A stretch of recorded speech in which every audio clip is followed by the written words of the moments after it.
नमस्कार, आप देख रहे हैं प्योर पॉलिटिक्स, साथ में आपके शिखा ठाकुर। औरंगजेब को लेकर के सियासत में जबरदस्त उबाल है। औरंगजेब को लेकर के दिए गए विवादित स्टेटमेंट के बाद सपा सांसद अबू आजमी को बजट सत्र के लिए विधानसभा से निलंबित कर दिया गया है और अब खबर है कि उनका विधायकी भी जा सकता है। वहीं महाराष्ट्र के मुख्यमंत्री देवेंद्र फडणवीस ने साफ कर दिया कि अबू आजमी 100% जेल जाएंगे। छत्रपति संभाजी महाराज का अपमान करने वाला कोई भी उसे बख्शेगा नहीं। जरूरत पड़ी तो हम ऊपरी अदालत में जाएंगे, ऐसा देवेंद्र फडणवीस की तरफ से कहा गया। जो महाराजांचा, छत्रपती शिवाजी महाराजांचा आणि छत्रपती संभाजी महाराजांचा अपमान करेल कोणी असो त्याला सोडलं जाणार नाही। सभापती महोदय जेलमध्ये टाकीन, 100% टाकू। आणि तुम्ही थोडी नीट माहिती घेतली असती, या कोरटकरनी कोल्हापूरच्या कोर्टातनं स्थगिती घेतलेली आहे स्वतःला अरेस्ट करण्यावर। त्याच्यावरती जायला सांगितलंय मी, आणि मी तुम्हाला सांगतो, यानी कि औरंगजेब की तारीफ करके अबू आजमी बुरी तरीके से फंसे हुए हैं और इस मुद्दे को उत्तर प्रदेश से बिहार तक इसको लेकर सियासत तेज। जेडीयू के एमएलसी खालिद अनवर ने अबू आजमी का समर्थन किया। उन्होंने कहा क्या कुछ कहा है उनकी तरफ से, वो भी आपको सुनवाते हैं। नहीं, ये एक एकेडमिक डिस्कशन है और ये ऐसा डिस्कशन नहीं है जिसके लिए फ्लोर पे पॉलिटिक्स किया जाए। मुझे हैरत होती है कि औरंगज़ेब को कुछ हिस्टोरियंस ने बहुत अच्छा रूलर बताया है, कुछ लोग उसको अच्छा क्रूर रूलर बताते हैं कि जालिम हुक्मरान था, लेकिन ये सब बातें ऐसी नहीं जिसको फ्लोर पर डिस्कशन किया जाए। मेरी नज़र में औरंगज़ेब एक अच्छा हुक्मरान था, एक अच्छा राजा था जिसने राज किया, अपने तरीके से राज किया। और इसको कहने की वजह से कि भाई अच्छा राजा था आप किसी को सस्पेंड कर देंगे, मेरे ख्याल से ये हेल्दी डेमोक्रेसी के लिए सही चीज़ है। यानी कि अबू आजमी की औरंगजेब पर टिप्पणी पर सियासत जबरदस्त हो रही है। इतना ही नहीं, अबू आजमी पर विधायकी जाने और गिरफ्तारी होने के भी संकट, क्योंकि खबर है कि ठाणे से केस मुंबई पहुंच गया तो पुलिस उनसे पूछताछ कर गिरफ्तार भी उन्हें कर सकती है। तो औरंगजेब को लेकर के इस समय सियासी घमासान मचा हुआ है। औरंगजेब पर लड़ाई छिड़ गई है। महाराष्ट्र से बिहार तक ये लड़ाई देखने को मिल रही है। जेडीयू एमएलसी खालिद अनवर ने क्या कुछ कहा वो भी बताते हैं। औरंगजेब अच्छा शासक था, इतिहासकारों ने उसकी तारीफ की है, खास धर्म से जोड़ करके क्रूर उसे बताया गया। औरंगजेब पर एकेडमिक चर्चा हो, संसद या फिर असेंबली में चर्चा ठीक नहीं है। अबू आजमी का निलंबन गलत है।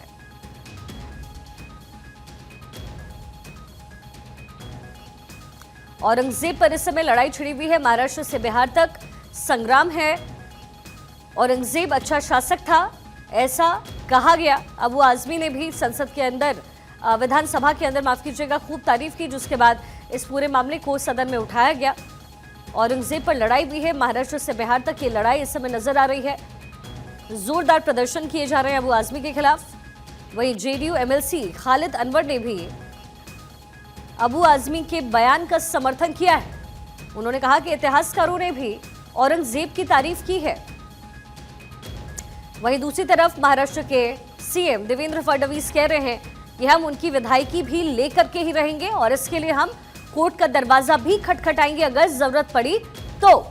अदिति, अलग अलग मुद्दे हैं जिस पर सियासत होती है, लेकिन एक बार फिर से इस सियासत की जद में औरंगजेब और जो तमाम सियासी पार्टियां हैं वो इस समय संग्राम छेड़ती हुई नजर आ रही है। और ये ऐसा सियासी संग्राम है जो अभी थमने वाला नजर नहीं आ रहा। वजह है चुनाव। और सियासत में किसी भी पॉलिटिकल पार्टी को, खास तौर पे बीजेपी को, एक अपॉर्चुनिटी की जरूरत है मुद्दे की, और एक की बड़ी अपॉर्चुनिटी है। सबसे बड़ी बात है कि मुंबई में बीएमसी की बात कर लें, अलग अलग कई सारे म्यूनिसिपल कॉरपोरेशन के चुनाव है जिसमें बीएमसी एक बहुत बड़ा मुद्दा है। दूसरी बड़ी बात है कि आप ये देखें कि किस तरीके से समाजवादी पार्टी के नेता ने जैसे ही औरंगजेब की तारीफ करी या समर्थन में कहा तो कैसे वो मुद्दा उत्तर प्रदेश में पकड़ लिया गया। योगी आदित्यनाथ ने कहा कि ज़रा यहाँ भेजिए, हम ठीक कर देंगे। कैसे बिना नाम लिए अखिलेश यादव ने ट्वीट किया। अगर ये तमाम जो अपडेट्स हैं, तमाम जो चीज़ें चल रही हैं, अब आप देखिए इसमें इम्पॉर्टेंट क्या है। पहला बीएमसी का चुनाव, दूसरा बिहार का चुनाव, और तीसरा 2027 के उत्तर प्रदेश का चुनाव।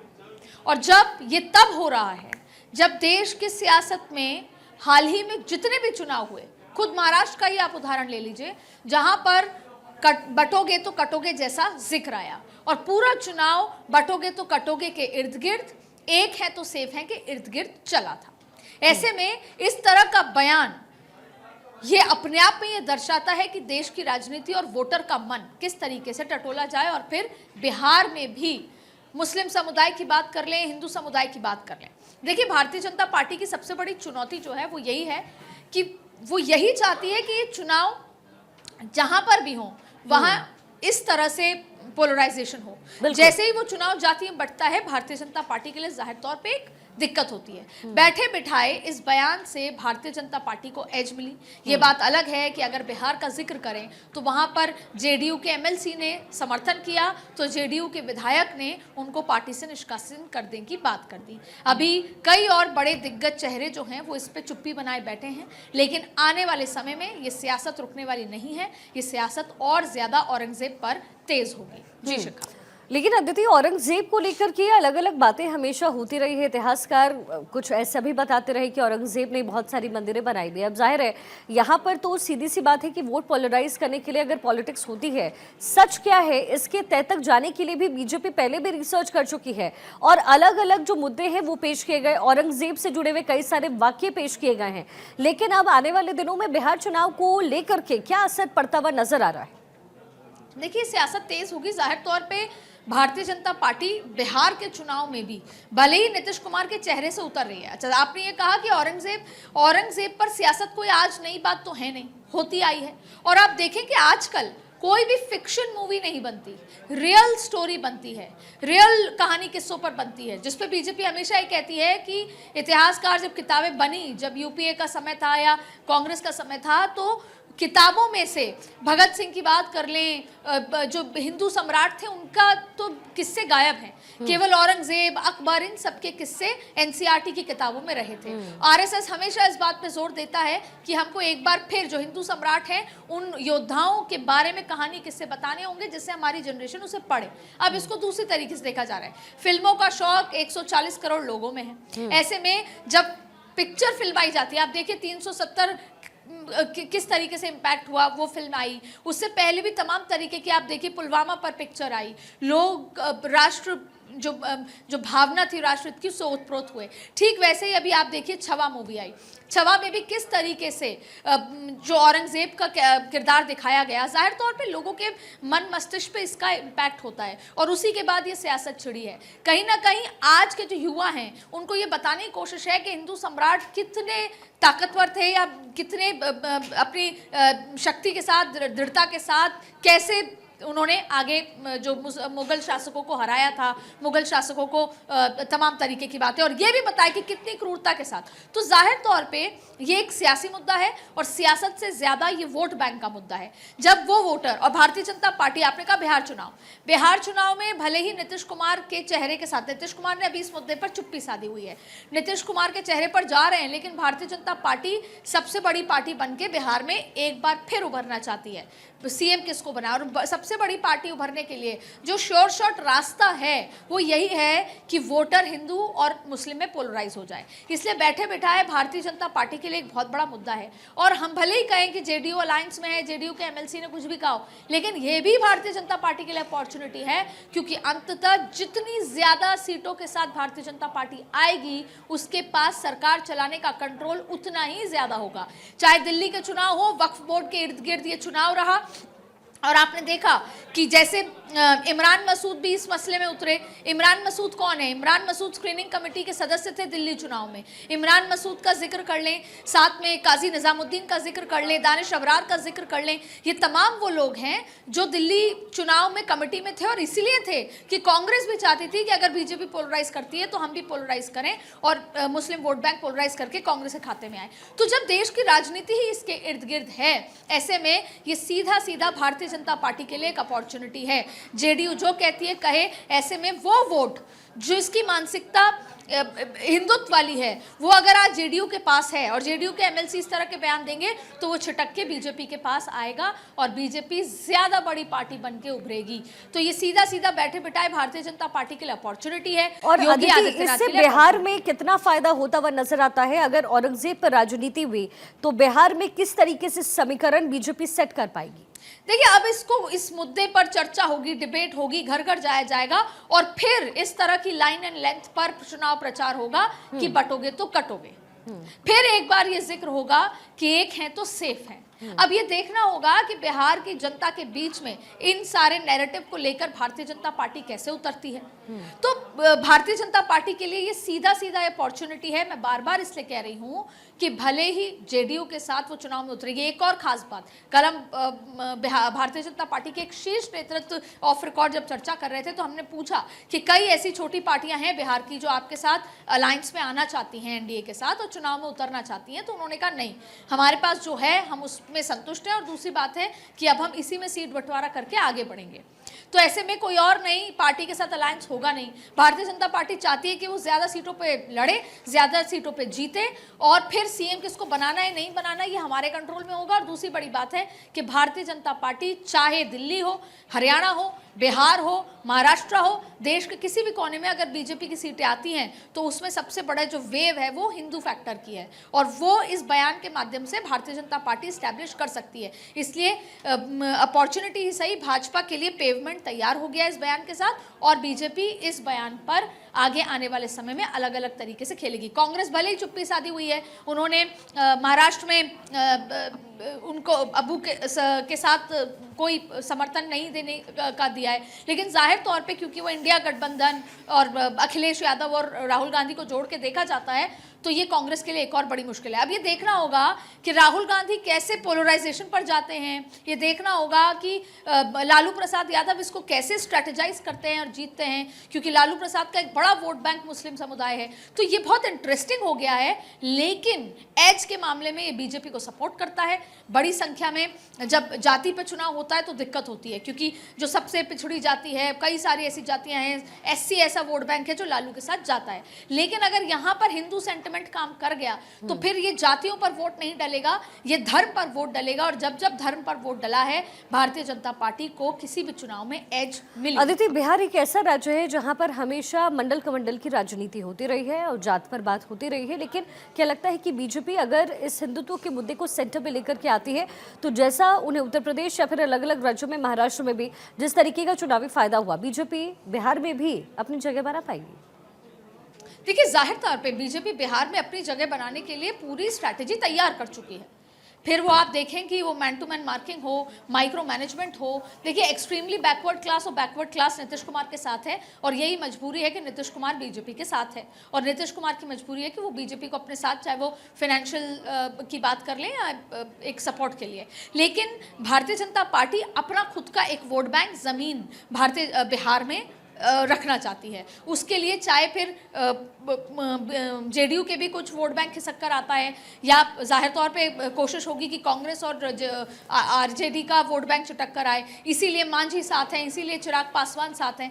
तो ऐसी स्थिति में ये चाहे बयान की बात कर लें, चाहे इस तमाम तरीके के, जैसे आपने मंडल कमंडल का जिक्र किया है, तो अगर कमंडल का जिक्र हो तो ये बयान बीजेपी के लिए सीधे सीधे सपोर्ट है और अगर मंडल का या जातियों का जिक्र कर लें तो भारतीय जनता पार्टी ने जैसे दिल्ली और हरियाणा में जातियों या महाराष्ट्र में जातियों की मैन टू मैन मार्किंग की थी, अलग अलग जिस भी विधानसभा में जिस जाति के वोट ज़्यादा हैं, जिस एससी या दलित के वोट ज़्यादा हैं, वहाँ पर उन्होंने अपने दलित नेताओं को भेजा, ब्रेन वॉश किया, बातचीत करी, मैनिफेस्टो में उनकी प्रॉब्लम्स को इंक्लूड करा। तो जैसे वो करते हैं माइक्रो मैनेजमेंट की, पंचायत बैठाते हैं, बड़ी बैठकें होती हैं, चर्चा होती है, उस गांव के प्रधान से होती है, उस समाज के हेड से होती है, तो वो करेंगे ही। तो बिहार में भी वो मंडल कमंडल की राजनीति धर्म और जाति दोनों पर हर मोर्चे पर काम करेंगे और जो ये आगाज है बिहार चुनाव का। और ठीक वैसे ही सपा के नेता ने इस तरह का बयान दिया है तो बैठे बिठाए 2027 भले ही दूर हो, लेकिन योगी आदित्यनाथ ने एक बार फिर स्टैब्लिश कर दिया कि ऐसे लोग और ऐसे बयान इस देश में जो है हम बर्दाश्त नहीं करेंगे और यहाँ तक कह डाला कि आप भेजिए, हम इनको ठीक करेंगे। तो जाहिर तौर पे उत्तर प्रदेश में एक बार फिर उन्होंने अपनी ज़मीन हिंदुत्व के लिहाज से मजबूत करते हुए नजर आए और जाहिर तौर पे जो वोटर होता है, जो स्विंग वाला होता है कि इस बार किसको वोट दें, वो एक बार फिर बीजेपी के साथ रुक जाता है अगर उसका माइंडसेट ऐसा है। तो सीधे सीधे ये बयान और आने वाली सियासत का कनेक्शन गहरा है और ये जो सियासत है इस बयान पर, ये यहाँ नहीं रुकेगी, आने वाले समय में और तेज होती नजर आएगी। बिल्कुल अदिति, और इधर इस पूरे मामले में फारूक अब्दुल्ला भी कूद पड़े, क्या कुछ कहा है जरा आपको पहले सुनवाते हैं। करंट जितना बदला सकते हैं, तारीख को तो नहीं बदला सकते। ये तो मुगलों की हिस्ट्री खत्म करना चाहते थे, वो तो बदल नहीं सकती। 8 साल वो यहाँ रहे, यहीं दफन है।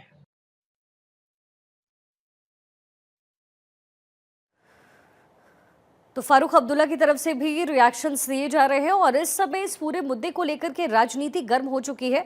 अदिति लगातार इस समय हमारे साथ बनी हुई है न्यूज रूम से, और चूंकि औरंगजेब को लेकर के जब भी बात और विचार होता रहा है तो जो भारत की राजनीति है उस पर एक बड़ा असर देखने को मिलता है और कहीं ना कहीं बीजेपी इस मुद्दे को भुनाने की कोशिश भी करती है। हमने हाल ही में देखा उत्तर प्रदेश का चाहे चुनाव हो या इसके साथ साथ महाराष्ट्र का चुनाव हो, ये मुद्दा काफी गर्म रहा और इस मुद्दे को बीजेपी ने भुनाने का काम किया। औरंगजेब पर एकेडमिक चर्चा की भी मांग हो रही है, संसद या असेंबली में चर्चा ठीक नहीं है, ये तमाम बातें कही जा रही हैं ऑपोजिशंस की तरफ से। लेकिन अब ये मामला और ज्यादा आगे बढ़ता हुआ नजर आ रहा है।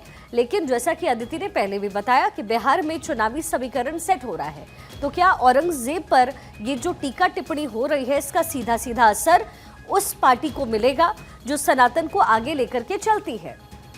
ऐसे में औरंगजेब पर ये लड़ाई महाराष्ट्र में जो हुई है इसका सीधा असर बिहार की राजनीति में क्या पड़ सकता है? फारूक अब्दुल्ला ने क्या स्टेटमेंट दिया ये भी हमने आपको सुनाया। और औरंगजेब वैसे भी हमेशा डिस्कशन का पॉइंट रहा, और औरंगजेब के समय में क्या हुआ, हिंदुओं के साथ क्या हुआ, सत्ता के समय में उसने क्या किया, ये हमेशा डिस्कशन का पॉइंट रहा है, इस पर हमेशा बातचीत होती रही है। लेकिन अबू आजमी के इस बयान के बाद ये चर्चा एक बार फिर से गर्म हो गई है। अदिति, अभी हमने सुना फारूक अब्दुल्ला की तरफ से भी रिएक्शन आया है और जाहिर है ये अब दो धड़ों में पूरी पॉलिटिक्स बढ़ती हुई नजर आएगी, लेकिन फायदा उसी को मिलेगा जो फायदा उठाना चाहेगा, और मुझे लगता है कि इसमें बीजेपी सबसे आगे रहेगी। देखिए, आप देखिए कि अभी जो सियासत चल रही है वो बदली है। अभी तक तो हमने ये एंगल समझा है कि बीजेपी को इससे कैसे फायदा मिलेगा और बीजेपी इस पे कैसे काम करेगी, लेकिन इसका दूसरा साइड देखिए। हमने जिक्र किया था कि दिल्ली के चुनाव में इस बार कांग्रेस को पता था कि वो बहुत कुछ खास नहीं कर पाएगी, लेकिन उसको ये भी पता था कि हमारा जो पुराना वोट बैंक है वो हमें अरविंद केजरीवाल से लेना है। और उसमें भी उन्होंने पर्टिकुलर सीट पर ये देखकर, ये सर्वे करा के कि जहाँ पर मुस्लिम समुदाय ज्यादा हैं वहां पर काम किया। और आपने देखा भी कि भले ही 2% का फर्क हुआ हो, लेकिन जो उन्होंने वोट परसेंट में उछाल आया है वो कांग्रेस का ही 44% का परफॉर्मेंस है बेटर। तो अगर खुद विपक्ष भी, क्योंकि अगर ये बयान आया है, अब इसको लालू प्रसाद यादव को अगर आप उनकी रणनीति और राजनीति को समझेंगे तो बड़े आंदोलन, बड़े सियासी जो ये हुए हैं वो लालू प्रसाद यादव के बयानों से, लालू प्रसाद यादव के कार्यशैली से। जैसे हम महाराष्ट्र के लिए शरद पवार का जिक्र करते हैं, देश की राजनीति में, बिहार की राजनीति में लालू प्रसाद यादव भी एक बहुत बड़े स्ट्रैटेजिस्ट हैं। अब विपक्ष इसको कैसे एनकैश करेगी, जो अक्सर होता है, विपक्ष भी चाहेगी। देखिए, कई बार देखा है कि हिंदू वोट बैंक कंसोलिडेट पूरा एक साथ हो या ना हो, मुस्लिम वोट बैंक बीजेपी के खिलाफ या किसी एक पर्टिकुलर पार्टी के खिलाफ एक साथ आता ही आता है। वो ये देखता है कि कौन सी वो पार्टी है जो बीजेपी को हरा सकती है, हमें उसको वोट करना है। तो ऐसी स्थिति में आप ये देखिए कि अगर विपक्ष, आरएलडी, कांग्रेस भले ही इस बयान में पार्टिसिपेट ना करे, लेकिन आरएलडी का समर्थन लालू प्रसाद को इस तरह से समर्थन दे कि वो बिहार की सारी विधानसभा सीटों में जहां पर मुस्लिम समुदाय का प्रेजेंस भी है और पकड़ भी है और इन्फ्लुएंस भी है, हर उस सीट पर जाकर ये कोशिश की जाए कि पूरा का पूरा माइनॉरिटी वोट बैंक एक साथ आ जाए। फिर दूसरी रणनीति, अगर विपक्ष ये प्लान करे कि ये तो हुआ धर्म पोलराइजेशन, लेकिन जाति में भी किस तरीके से सेंधमारी Lalu Prasad Yadav extremely backward class SC vote bank में कर सकें, जिसमें उनको संविधान का नैरेटिव या इस तरह के नैरेटिव जो 2024 में करने की कोशिश की गई थी उसके साथ आना होगा। तो जाहिर तौर पे जैसा आपने कहा कि रणनीति के लिहाज से जिसमें बीजेपी के कोई सानी नहीं है, अगर विपक्ष कोशिश करे तो वो इस चुनाव में अपने हित में चीजें कर सकती है। इसीलिए इस बयान को कौन किस तरीके से एनकैश करता है, कौन सी पॉलिटिकल पार्टी किस तरीके से एनकैश करती है, वो बहुत महत्वपूर्ण है। कि योगी आदित्यनाथ ने सीधा एनकैश किया कि उत्तर प्रदेश में इस तरह के लोग बर्दाश्त नहीं होंगे और अगर कहीं और हैं तो भेजिए उत्तर प्रदेश, ठीक किया जाएगा। सीधा चाहे आप पॉलिटिकल बयान देख लीजिए, चाहे आप माइंडसेट का बयान देख लीजिए, योगी आदित्यनाथ की जो हमेशा से पॉलिसी रही है। तो अब ऐसे में विपक्ष इसको कैसे एनकैश करती है, इसमें अखिलेश यादव की क्या पोजीशनिंग रहती है। अखिलेश यादव ने इस पे समर्थन दिया है। अखिलेश यादव भी ये चाहते हैं कि यूपी में एक वोट बैंक कंसोलिडेट हो जाए। तो अब विपक्ष भी इस रणनीति के साथ आगे बढ़ेगा। ये जो पूरा सियासी मैदान है बहुत रोचक हो चुका है। ऐसे में कौन किसको पटकनी देता है वही होगा जो मंडल और कमंडल दोनों पे हर मोर्चे पर ग्राउंड पर काम करे और जनता के बीच में जाके उनको मैसेजिंग सही तरीके से दे पाए। फिर एक बार बीजेपी का कोई सानी नहीं है, इसीलिए क्योंकि हरियाणा में तीसरी बार बीजेपी की सरकार आना ये बताती है कि वहां पर जहां पर जाट वर्सेस ऑल की राजनीति में भी आप सारे एससी वोट बैंक जो एक समय कांग्रेस का वोट हुआ करता था उसको अपने साथ ले आए, वो अपने आप में बहुत कुछ दर्शाता है। और अदिति, अगर बड़ी बारीकी से देखेंगे आप और हम, तो हमने देखा है कि पिछले कुछ दिनों में जातिवादी से ऊपर हट करके बीजेपी काम कर रही है। आप चाहे कोई भी पॉलिटिशियन बीजेपी से देख लीजिए, वो सीधी सीधी बात कहते हैं कि जाति आधारित राजनीति तो होनी ही नहीं चाहिए। तो कहीं ना कहीं सेंट्रलाइज करने की कोशिश हो रही है ताकि वोट पोलराइज ना हो, जातियों में ना बट करके धर्म में वोट बटे। जाहिर है इसका फायदा सीधा सीधा बीजेपी को होगा या फिर जेडीयू को होगा। बिल्कुल, देखिए ये आज से नहीं, लंबे समय से भारतीय जनता पार्टी के पास जातियों का तोड़ भले ही ना हो, लेकिन धर्म का है और उस पर उनको वोट भी पड़ता है। लेकिन फिर मैंने कहा कि अब जो माइक्रो मैनेजमेंट शुरू हो गया है, महाराष्ट्र में एससी वोट बैंक को कैसे अपनी तरफ लिया तो बीजेपी ने, लेकिन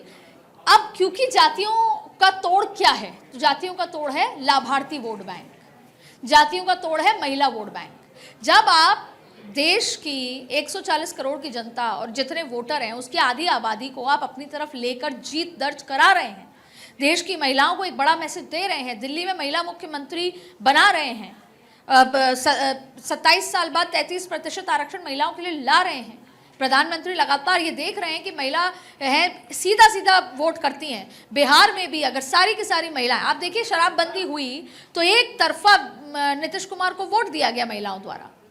तो जाति और धर्म के ऊपर जो अब बीजेपी की रणनीति है वो है वोट बैंक, अलग तरीके का महिला वोट बैंक, लाभार्थी वोट बैंक। अब आप लाभार्थी वोट बैंक में कोई पुरुष नहीं है, कोई महिला नहीं है, कोई ओबीसी नहीं है, कोई एससी नहीं है, कोई मुस्लिम नहीं है, सबको अनाज जा रहा है, चाहे वो मुस्लिम समुदाय हो, सबके पास वो योजनाएं पहुंच रही हैं। तो जाहिर तौर पे ये जाति के बियॉन्ड एक वोट बैंक है। तो इसीलिए बार बार ये कहा जा रहा है कि विपक्ष को अगर बीजेपी के सामने उसको चुनौती देनी है, सामने खड़ा होना है, तो आपको किसी एक एंगल से नहीं मल्टीपल एंगल से सोचना होगा। बिल्कुल। तो आप देखें कि अभी बिहार का जो बजट आया उसमें कितने अलग अलग तरीके की चीजें निकल कर आई। उसने वो ट्रेलर दिखाया कि मैनिफेस्टो कैसा होगा और अब जो सरकार आएगी वो कैसी होगी। बिल्कुल। तो भारतीय जनता पार्टी, औरंगजेब का बयान एक सियासत होगा, इस पे धर्म पे सियासत होगी, लेकिन बीजेपी ना जाति का फैक्टर छोड़ेगी, वो माइक्रो मैनेजमेंट होगा। महिला वोट बैंक के लिए बीजेपी हर संभव योजनाओं का ऐलान करेगी जिससे बीजेपी को पूरा का पूरा वोट बीजेपी के खेमे में आए, महिलाओं का। फिर बड़ी संख्या में लाभार्थी, हम भूल क्यों जाते हैं, अभी देश का आम बजट आया तो आप देखिए कि मखाने को लेकर ये आप तो बिहार से आती हैं, आपने वो प्राइड को, उस मोमेंट को महसूस किया होगा कि नई यूनिवर्सिटीज आना, सड़कों के शिलान्यास होना, मखाना बोर्ड बनना, ये बिहार के लोगों के दिल से जुड़ी हुई चीजें हैं जो देश के आम बजट में की गई हैं। जी। तो ये सब, इस औरंगजेब का बयान एक बयान है, इस पर एक तरीके की सियासत होगी, लेकिन इसके अलावा विकास की सियासत का क्या, बिल्कुल डेवलपमेंट की सियासत। इसलिए विपक्ष को अगर मैदान में उतरना है तो विकास, महिला फैक्टर, लाभार्थी, योजनाएं, मैनिफेस्टो, बड़े चेहरे, मेहनत, रणनीति, माइक्रो मैनेजमेंट और फिर निरंतर काम करते रहना, ये सब कुछ करना होगा। और इन्हीं फैक्टर्स को बटोरने का काम इस समय बीजेपी कर भी रही है और जो मुद्दे हैं वो विपक्षी पार्टी के द्वारा दिए भी जा रहे हैं। अदिति, बहुत बहुत शुक्रिया इस तमाम विश्लेषण के